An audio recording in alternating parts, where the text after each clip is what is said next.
Good morning, everybody, and welcome back to my favorite activation spot here at Kilo 5221 Oakley Corner State Forest. This is where I do a lot of my activations from. This is the closest park to my house, and this is a good spot to set up. I've talked about it before. It is cold out here this morning. It's only in the mid-40s.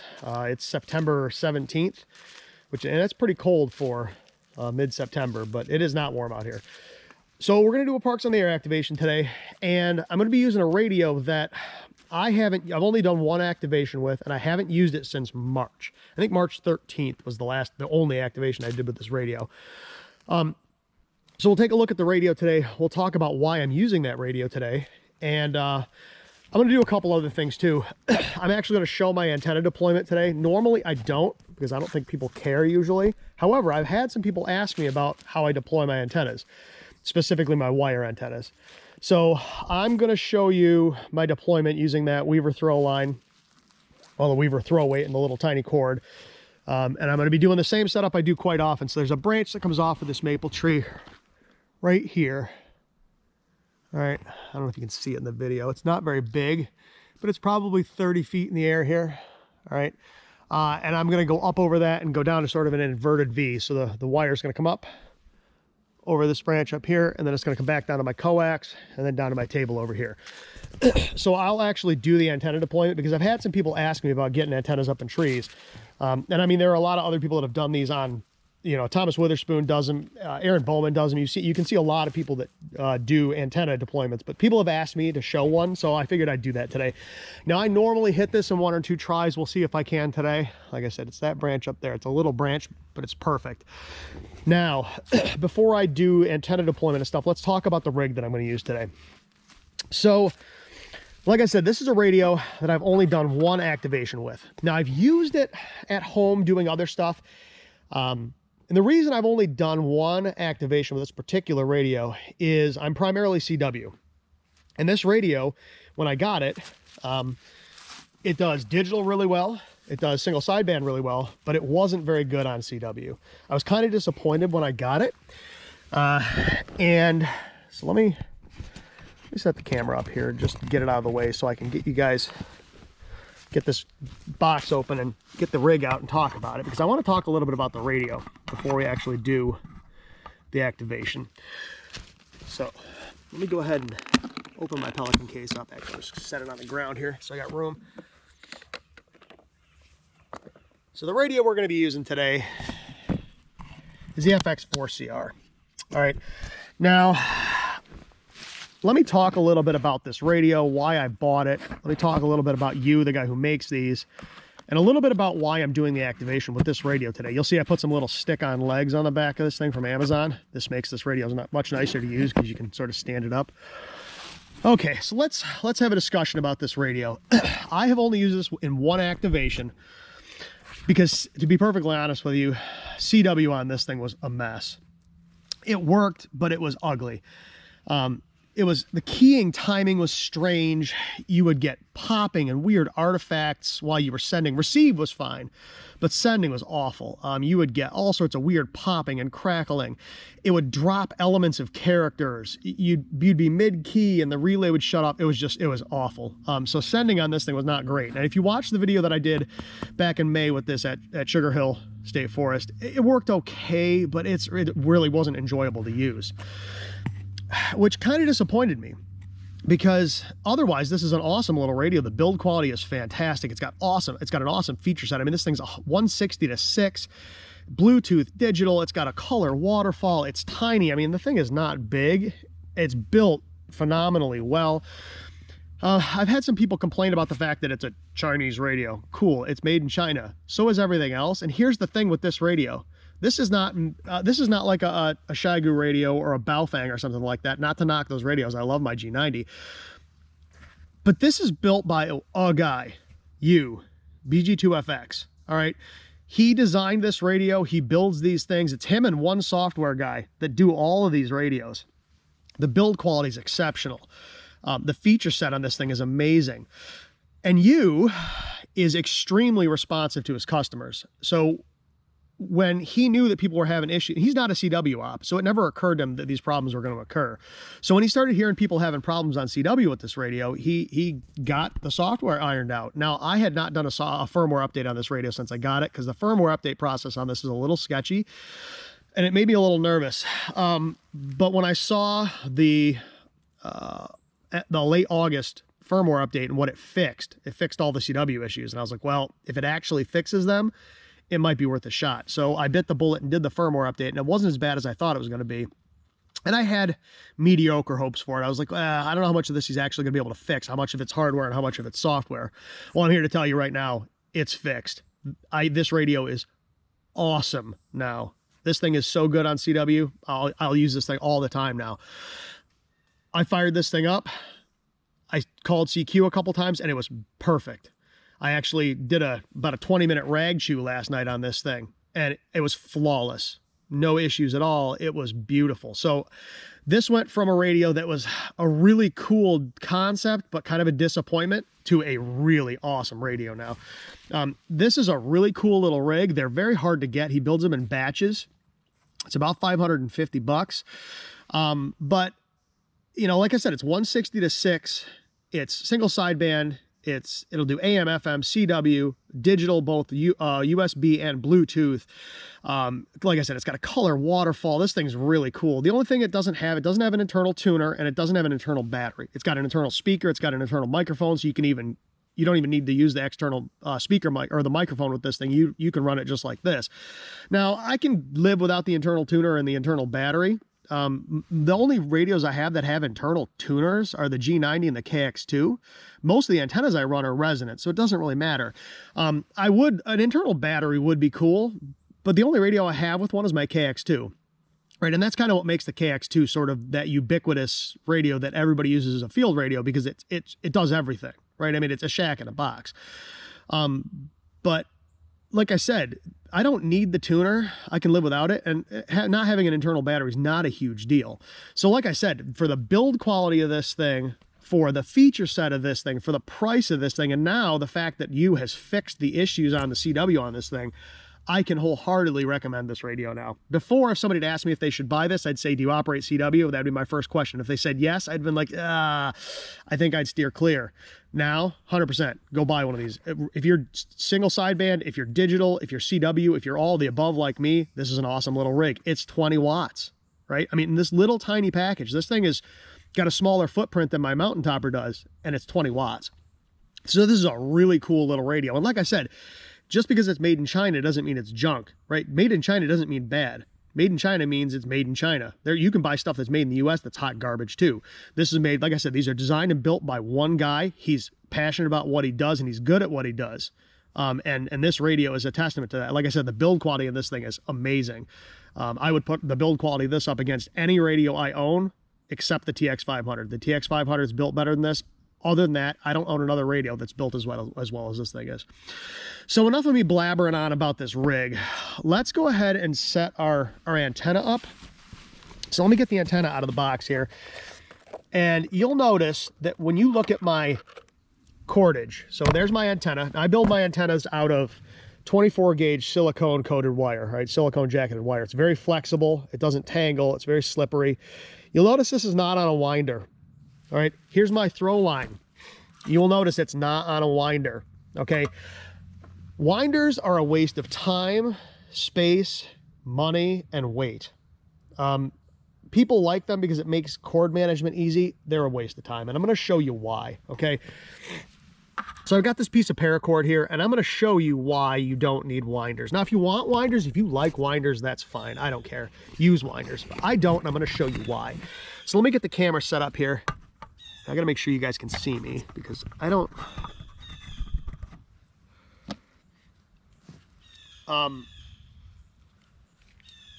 gonna plug this in too, so the battery doesn't die on us while I'm doing this. Because like I said, I've said in other videos, the batteries in these GoPros are really, really not good. And this started at 100, and I've only been filming for a couple minutes, and we're at 87. All right, so the batteries in these things are trash. So let me go ahead and plug you guys in. Make sure we're charging. We are. Okay, so think we are. Yes, we are. All right, so hopefully you guys can see what I'm about to do here. So I've got a piece of paracord in my hands, okay? It's just the length of paracord. Now, if you don't know how to wind in a figure eight, this is why you don't need winders, okay? And like I said, I hope you guys can see me. I'll find out when I watch the video when I get home if I'm in frame or not. If you don't know how to wind in a figure eight, and this is why you don't need winders, take one end of your cordage, your wire, your cord, whatever, put it in between your middle finger and your ring finger on your non-dominant hand, and then just wind between your thumb and your pinky in a figure eight, back and forth like this. All right, when you get to the end, couple of loops around the cordage, and then finish it off with a clove hitch. If you don't know how to tie a clove hitch, it's a very simple knot. You can find videos on YouTube and it'll show you how to tie a clove hitch. So now I've got this hank of cord. Now, you don't need winders, guys. Watch this. All I'm going to do is I'm going to pull on this tag end, and it just unfurls. It'll never tangle, all right? You don't need winders. Winders are just a waste of time, weight, space, and money. Now, like I said, if you like winders, that's fine. But for me, I just find them redundant. They don't really serve any major purpose for me. So like I said, if you learn how to do that correctly, you'll never have a tangled rat's nest mess. Okay, so you're going to see when I get my throw line out, you're going to see that that's the same way. I don't have it on a winder. So hopefully you guys can see that. Like I said, it's kind of hard to tell what's in frame and what isn't. So I'm going to go ahead and I'm going to set this up so you can kind of see what I'm doing. Hopefully you can see this. So, like I said, I'm shooting for, there's a branch up in this maple tree. So I'm just going to go ahead and I'm going to pull this cordage out. And look at, notice that it just unfurls, right? I don't have to worry about a tangled rat's nest mess. This cordage is, I think, 1.8 millimeter high vis reflective paracord. It does not, it's not built like regular paracord, right? It does not tangle. It's very slippery. It doesn't get hung up in things. I think this is 65-ish feet, all right? So I've got an 8-ounce Weaver throw weight on the end. All I'm going to do is kind of get about where I want to get. Like I said, I'm trying to get up over this branch here on this maple tree. You probably can't see the branch from the camera because I'm too close to the tree. But you should be able to see me throw this, and then we'll talk about the rest of the deployment. So give this a shot, see if we can get it up over the tree. I'm not going to swing this. If I was going super high, I would. But we're only going like 35 feet, so I should be able to just huff this up in the air. Let's see what happens.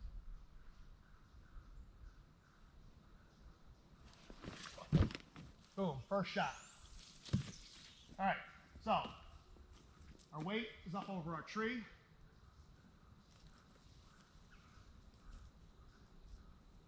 I have a bowline knot tied in the end of this throw line. So all I'm going to do now is I'm going to get my end fed. I'm going to unfurl this, and again, you're going to see I don't have a winder on this. It's just wire, okay? I've got a little plastic clip on the end. So you probably saw these in my video where I looked at my link dipole. Got these on Amazon. They're like 100 of them for like 12 bucks. They're really light. They don't catch on anything. So I've got one of these attached to a bowline on one end of my radiator here. Hopefully you guys can see that. Hopefully it's in frame and it's not out of focus. But I'm just going to clip back to that bowline knot on my throw line. You could just tie these together too. A lot of times what I'll do is I'll just tie a sheet bend in the lines and pull it up. So now all I'm going to do is I'm going to take this throw line and I'm just going to walk it out in the woods. Now if I'm putting up a dipole, what I'll do is I'll pull that out and leave tension on it so I can, if I want to change bands on a link dipole, I just bring the weight back in and it drops the antenna. With this, I'm not going to have to worry about that, right? This is a multi-band antenna, so I'm just going to bring this up, tie it off out there so that this antenna is in an inverted V, and we'll be good to go. So I'm just going to walk this weight out.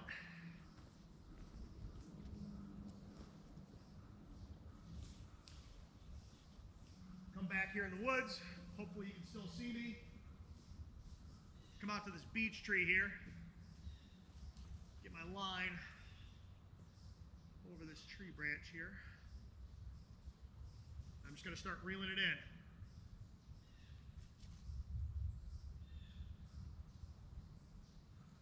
And you can see that that antenna is just unfurling out of that spool that I had it in, right? It's not, it's just laying on the ground and it's unfurling as I go. So I'm watching the end of that antenna. When I see it come up off the ground, right about there, there's the end of the antenna. So I'm gonna let the tension off of this for a minute, just let it kind of hang. So now I've got the antenna hanging here. Oh, I'm dragging my throw line with me. That happens sometimes. Okay, so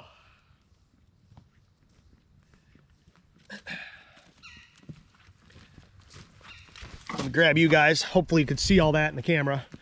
So here's the end of my end fed. All right, so there's my eyelet on the end of the end fed that I'm gonna attach my transformer to. It goes up over this branch, it goes down in the woods, and then the throw line is just hanging over there right now. So what I'm gonna do now is I'm gonna attach my transformer and my coax to the end of this, and then I'm gonna go ahead and pull this thing up until it's taut. So, set you guys back up. Again, hopefully you can see everything. I apologize, there's no easy way to see if I'm in frame when you're doing this. So hopefully you guys can see everything I'm doing. So, I need my coax and I need my transformer for my antenna. All right, so we're running our spark plug today, like I've been doing. This is a really great little antenna. So I'm going to attach this to that eye that I've got on the end of my wire.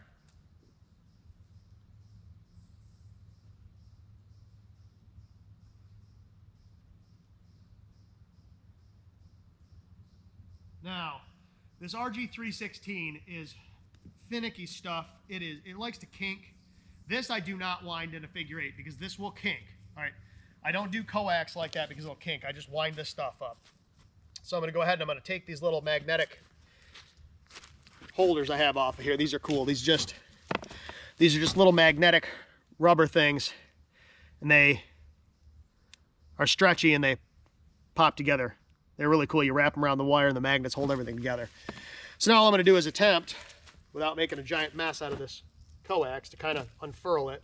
Like I said, this RG316 is really finicky stuff. The other thing I'm going to say is I generally don't run expensive coax out in the field. Some people will run really high-end coax out in the field. I don't. It gets damaged. I've had coax get cut, big kinks in it, all sorts of garbage.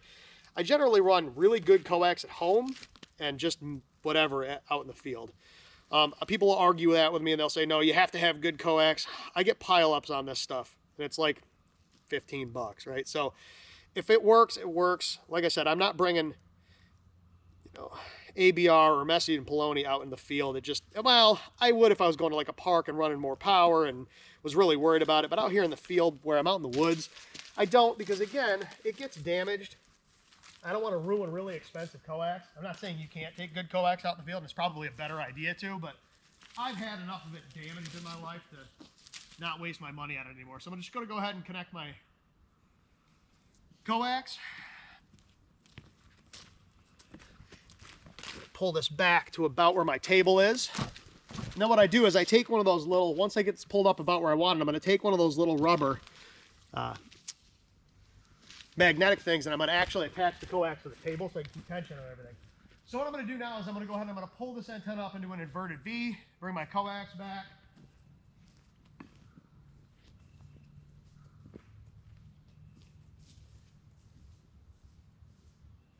Pull this off and tie it to the tree.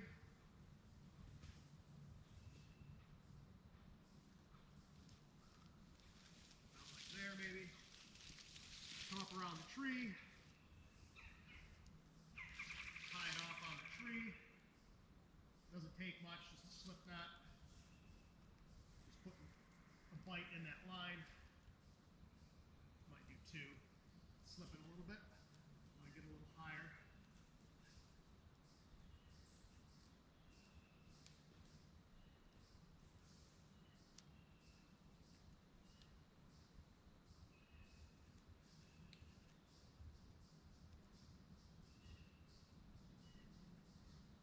Around the tree. So the end of my antenna is right about here. It's in an inverted V up over that branch. Comes down.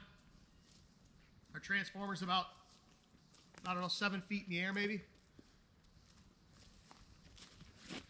bring our coax down. Now this is completely free. It is not touching any trees anywhere except for over the branch right there. That's the only place it's touching anything. And then I'm just gonna go ahead and hook this to the table.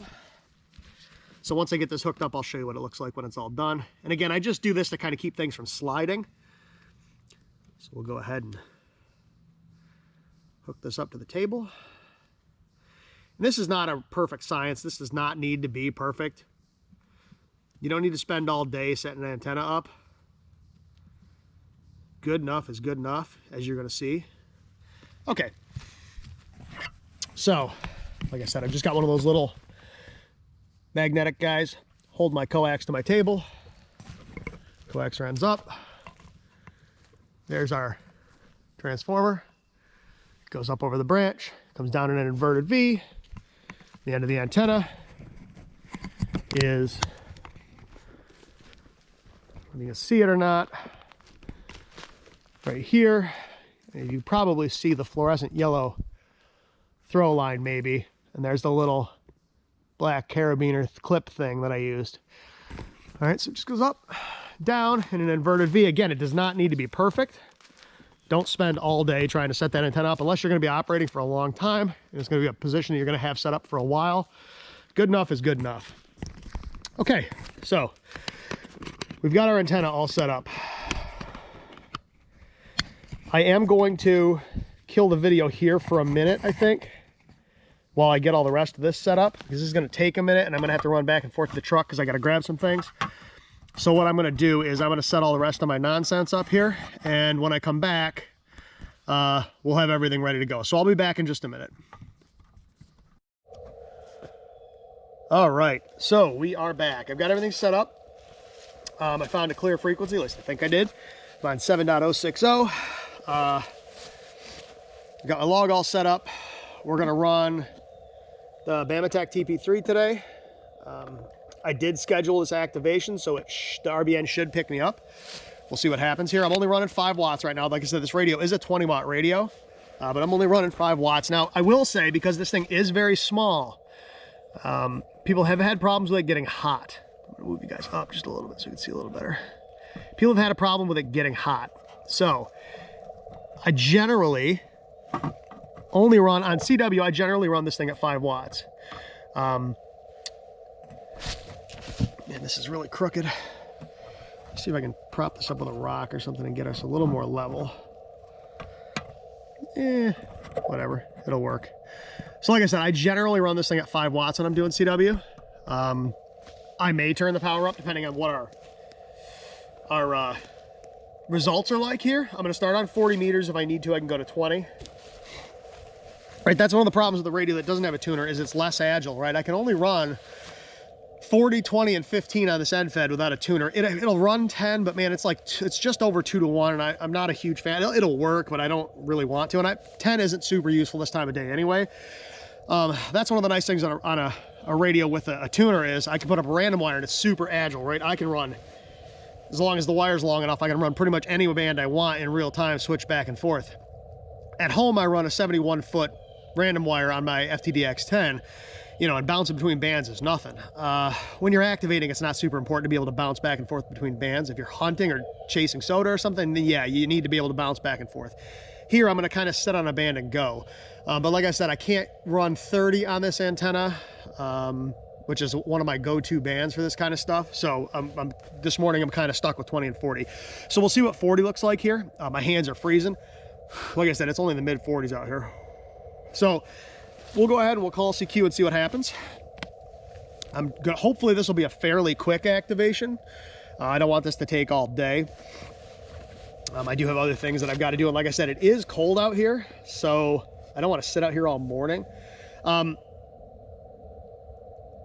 Like I said, I'm going to start on... Oh, somebody's tuning up on my frequency. Maybe we'll have to QSY. Okay.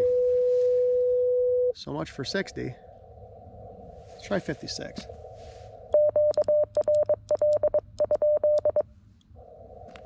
Turn my key speed down a little bit.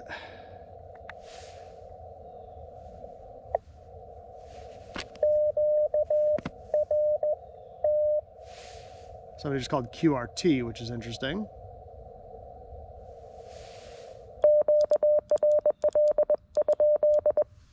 Let me open my filter up a little bit too. I've got it a little narrow. I've got it at 300 hertz. Let's go to 500 so I can hear people that are calling a little off frequency better.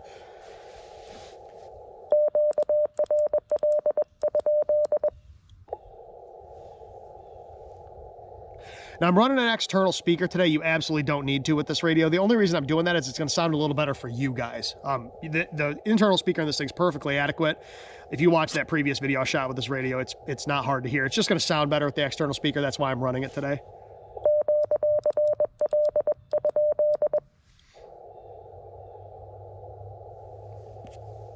All right, I think we're clear. I'm going to turn this down to 20. I think we're clear.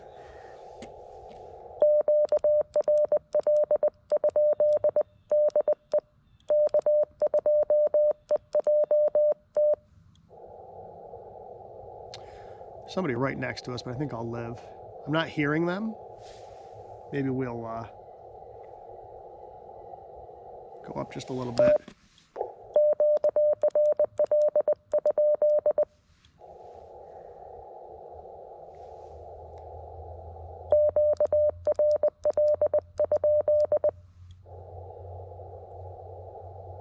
I got a lot of stations right around me, but that's okay. It's one of the cool things about having a waterfall, right, is I can see what's going on around me. Like the KX2, I can't really do that. I can do that on the TX500. I can do it on this. None of the rest of my radios, my field radio, my G90 does, but none of the rest of my small field radios have a pan adapter or a waterfall, so it's hard to see. This, I can see what's going on next to me. So I think we're clear. Now, one downside to this is it does not have memories, so I have to key all my CQs, which isn't a big deal, but that's something to consider.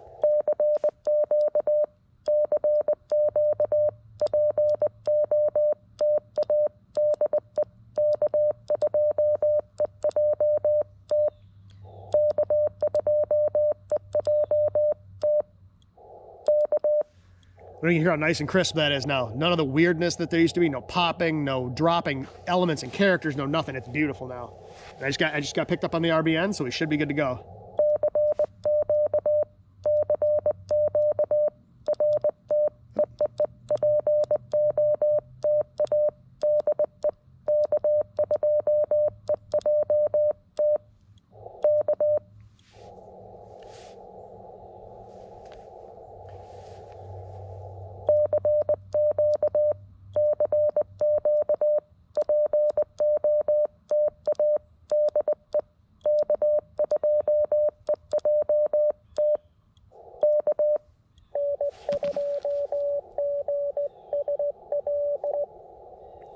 GSL, it's Ed.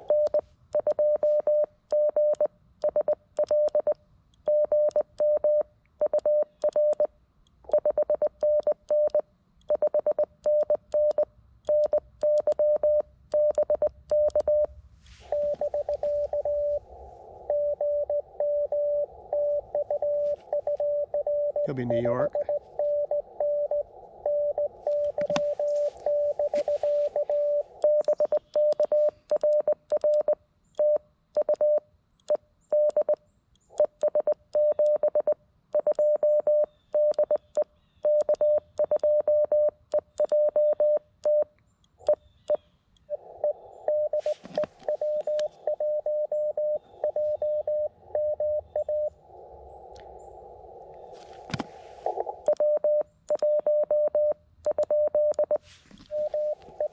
Yep. Yep. That's what I thought. JMA. Yep. Gotcha.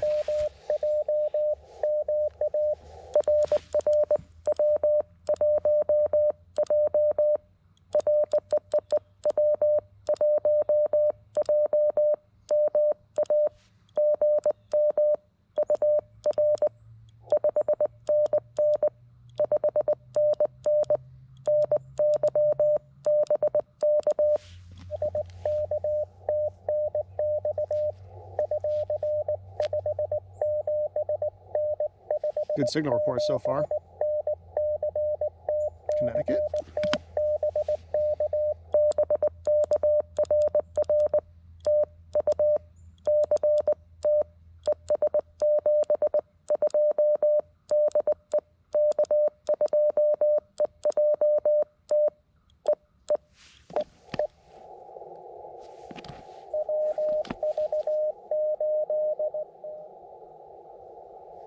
There was a W in there and I missed it.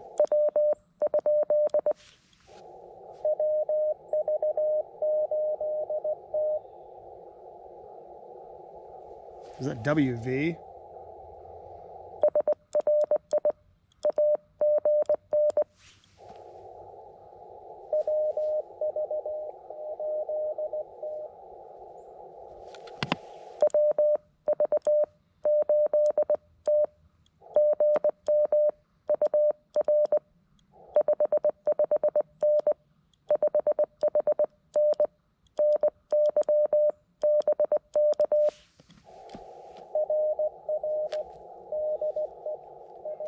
Yep.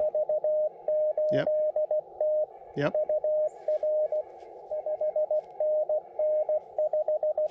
That one threw me for a loop. I don't know why.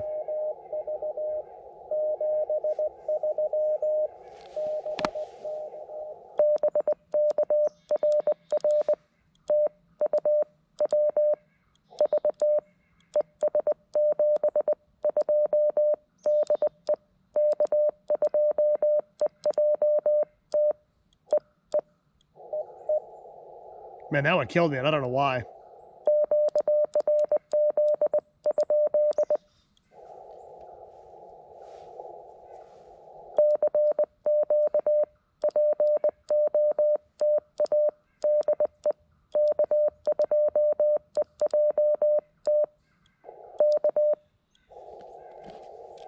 That's 3 so far. 4, 5, 6, 7, 8, 9, 10. So we got to get down to here.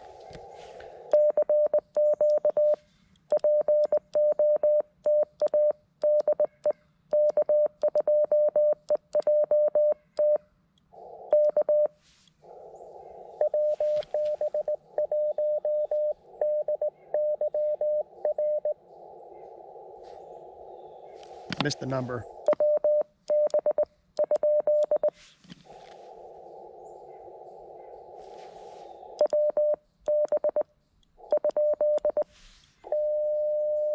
Whoa, somebody's tuning up. Seriously?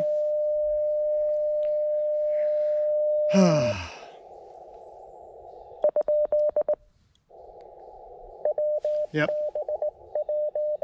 1. Yep.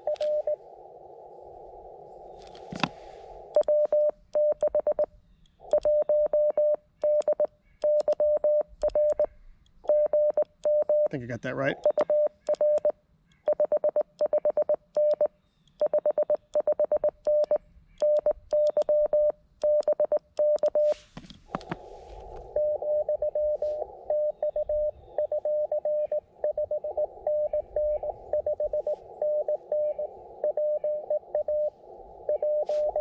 Yep.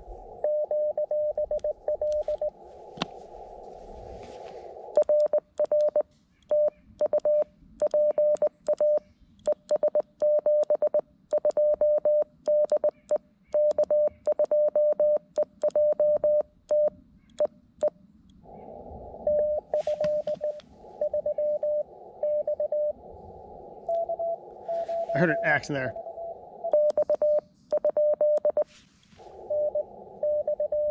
An X3X. That's what I thought it was.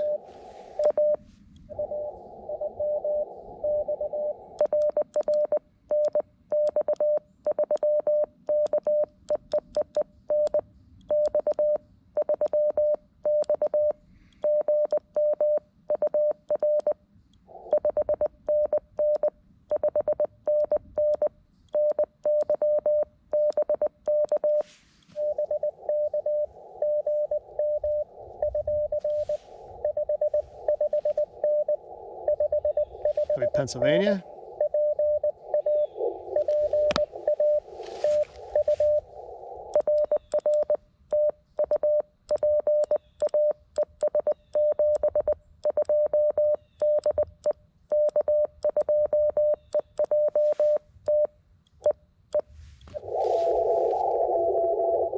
Whoa, what in the heck is that? What is that mess?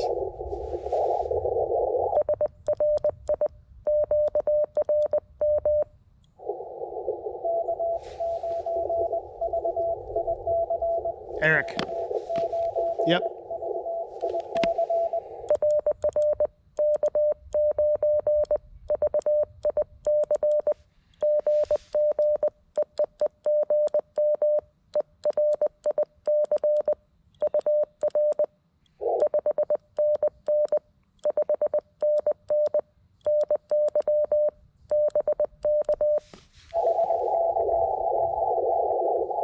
Somebody's messing with me.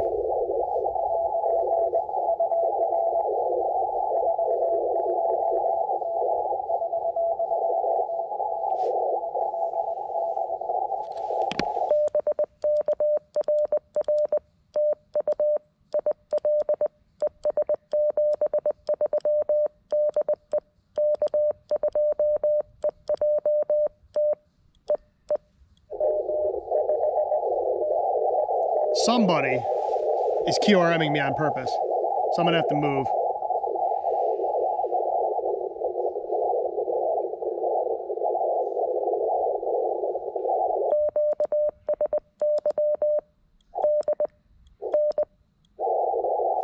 I'm gonna have to QSY down because somebody is on my frequency.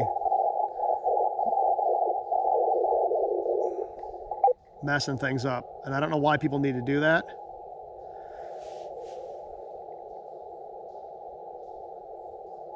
Let's try 51.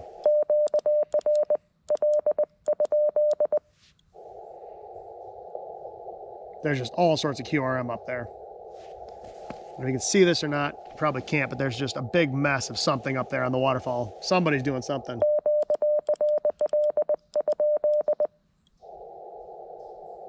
All right, let me spot that I actually QSY'd to 51. That was a mess. Like I said, I have the feeling that's intentional. People have been doing some pretty malicious things lately, and I don't think that was an accident. So I'm gonna go ahead and respot myself.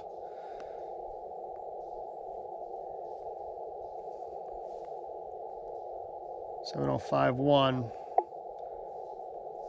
CW. All right, we're gonna QSY to 51.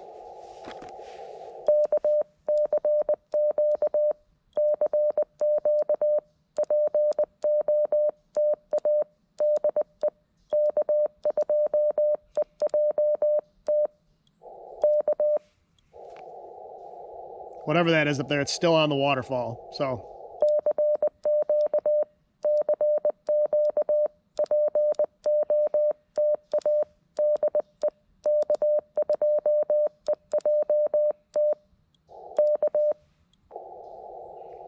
unfortunately, now we're gonna have to wait for people to find me again.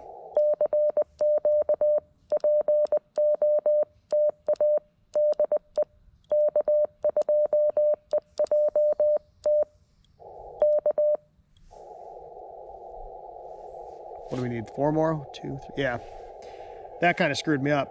Whatever that is still on the waterfall.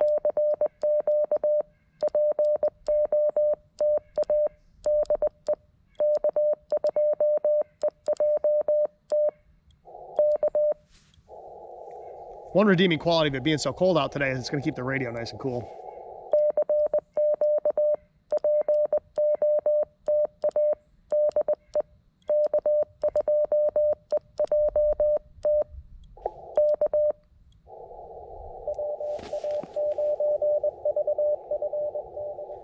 So is it WA something?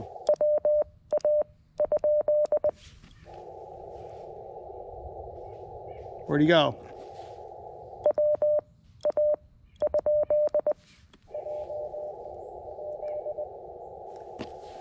What?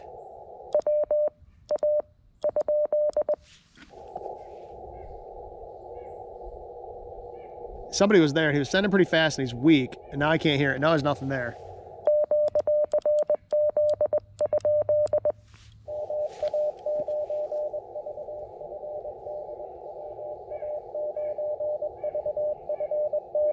Gotcha.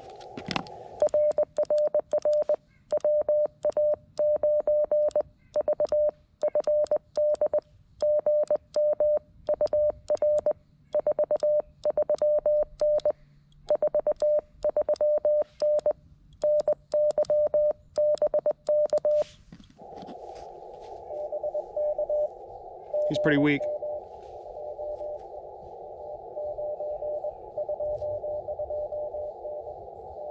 .229.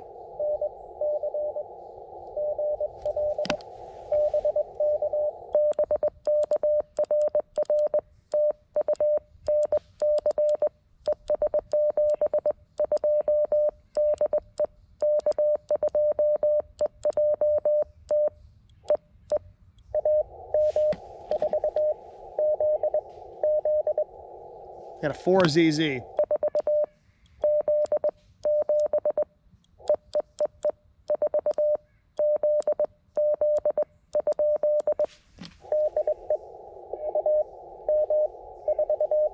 KM4ZZ.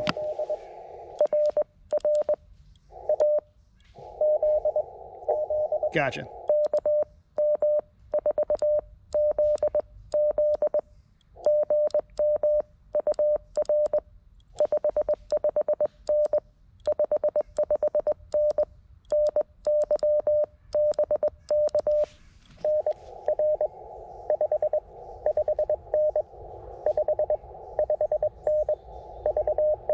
Virginia?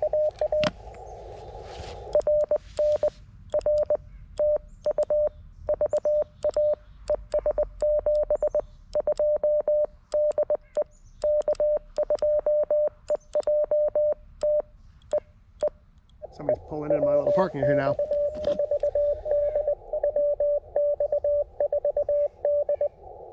KX40.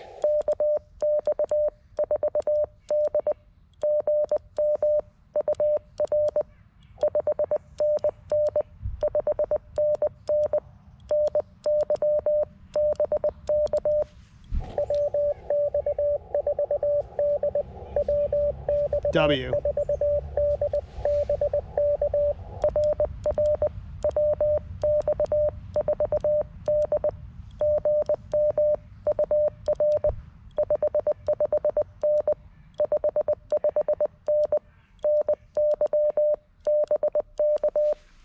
Got a little get distracted by all the people around me. Sorry about that.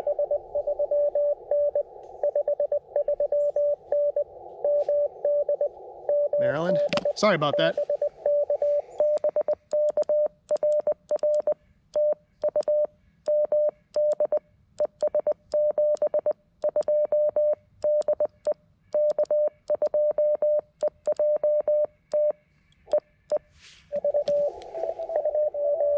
Oh boy.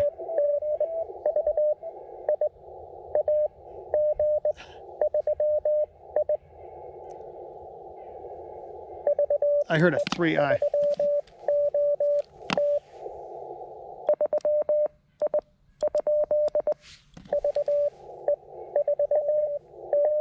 Oh my God, guys.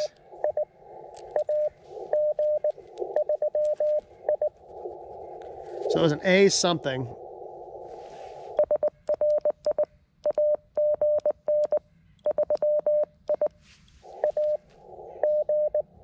AG. Gotcha. With what other people send it, it's easy. Yep.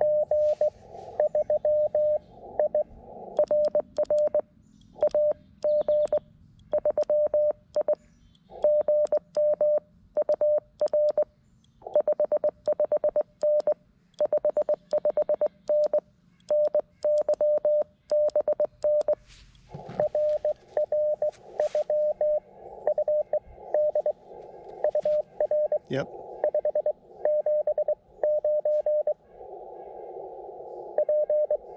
Pennsylvania.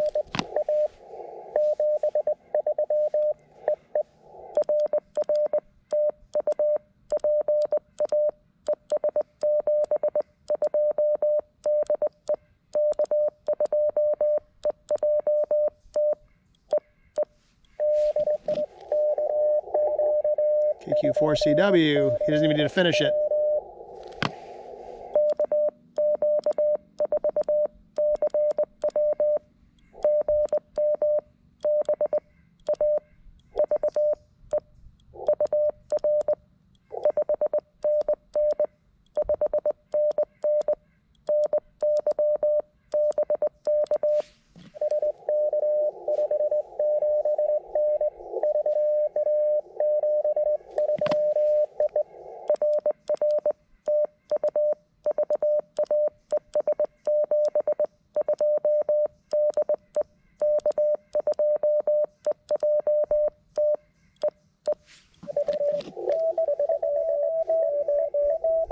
I heard a 3 in there.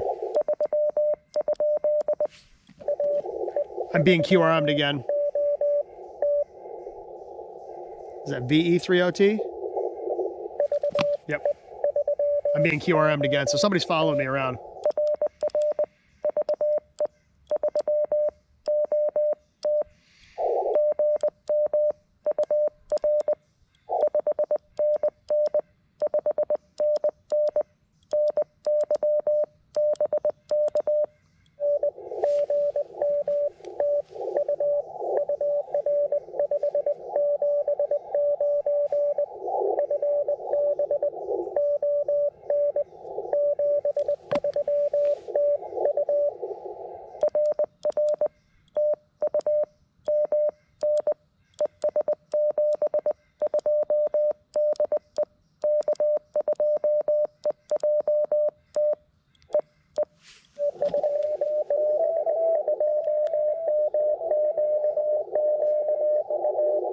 I heard an MQQ.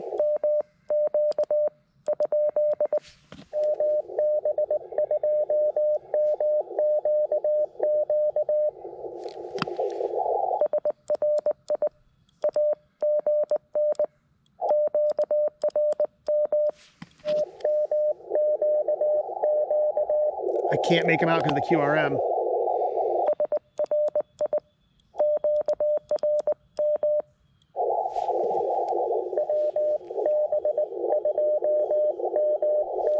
Gotcha.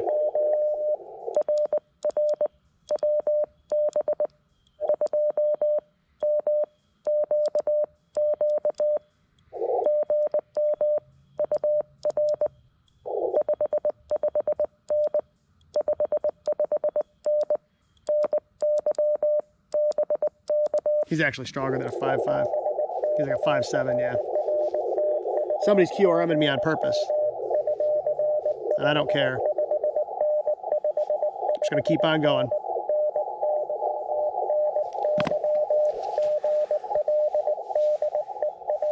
Yep, yep, yep.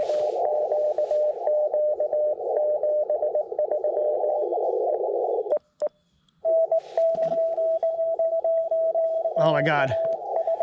I heard an N.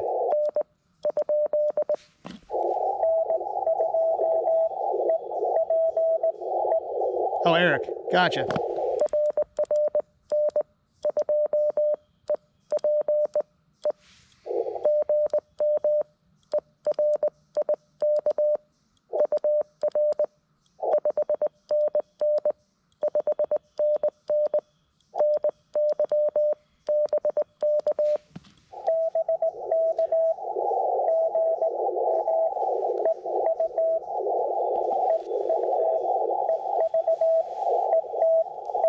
Good job, Eric. I don't know if you can see the QRM on this screen, but somebody's right on top of me dumping stuff.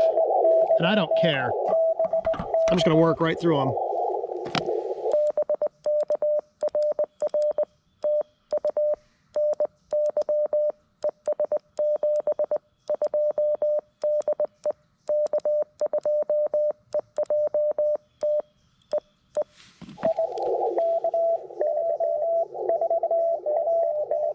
I heard a K4.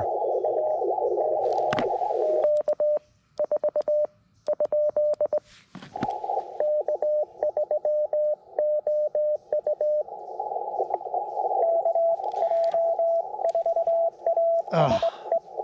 What? I got two stations calling me at the same time.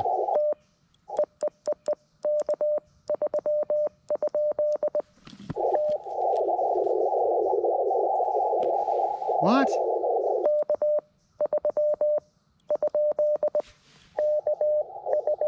Yep. Gotcha.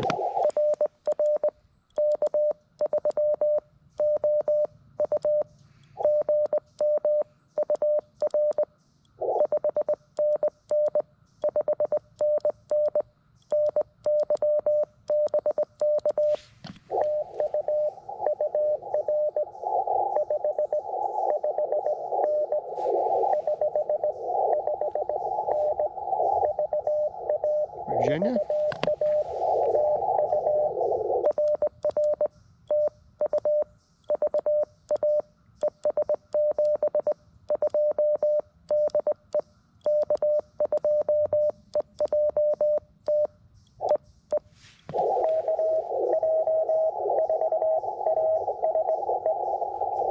KJASE. Yep, gotcha.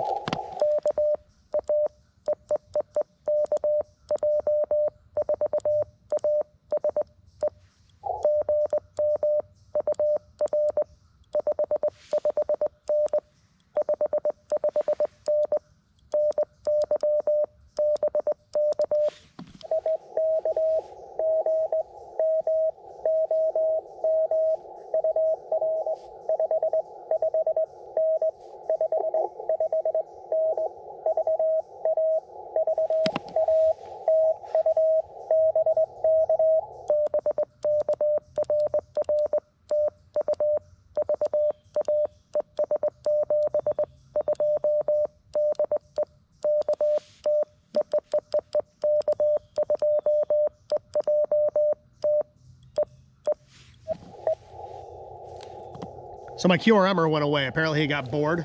People have been doing nonsense like that lately.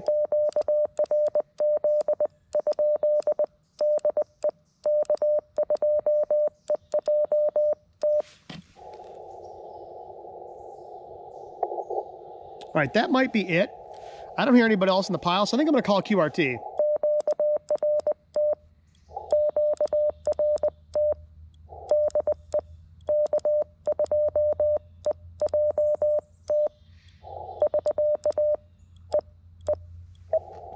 Yep, somebody just gave me the dit. All right, so we're going to go ahead and we're going to kill this radio.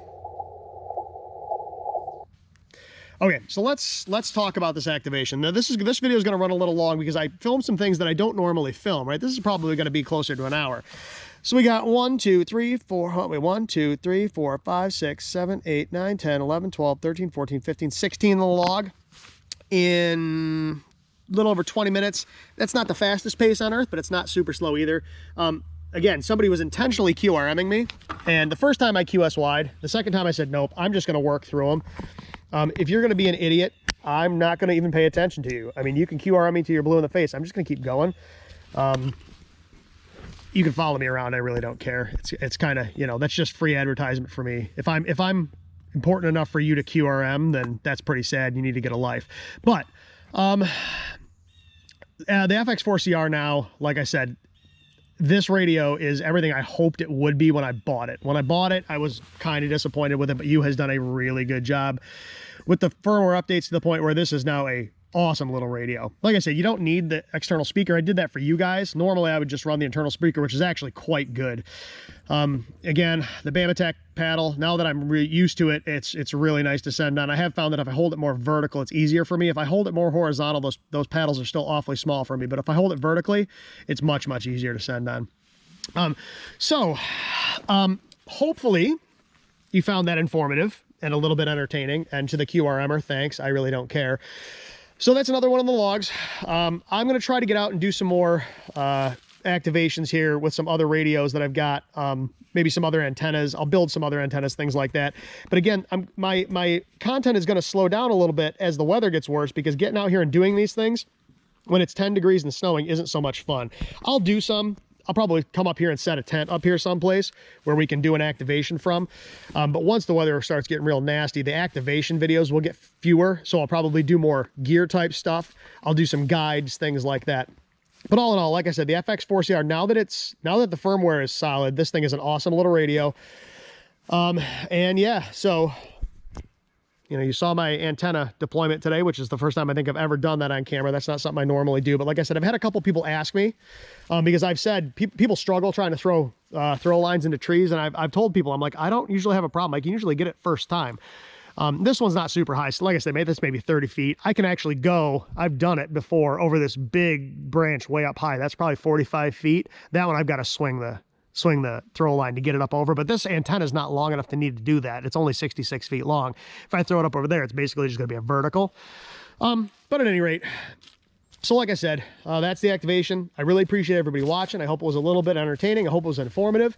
And like I said, if you're looking at buying one of these FX4CRs, right now they're kind of unobtainium. He kind of builds these things in batches, and right now they're not available. But if you want one, I would jump on the next batch. Like I said before, if you'd asked me yesterday before like 4 p.m. if I would buy one of these for CW, I'd have told you, if you're single sideband or digital, especially digital, by all means do it. Now that he's got the firmware solved, man, this thing is awesome on all 3 modes.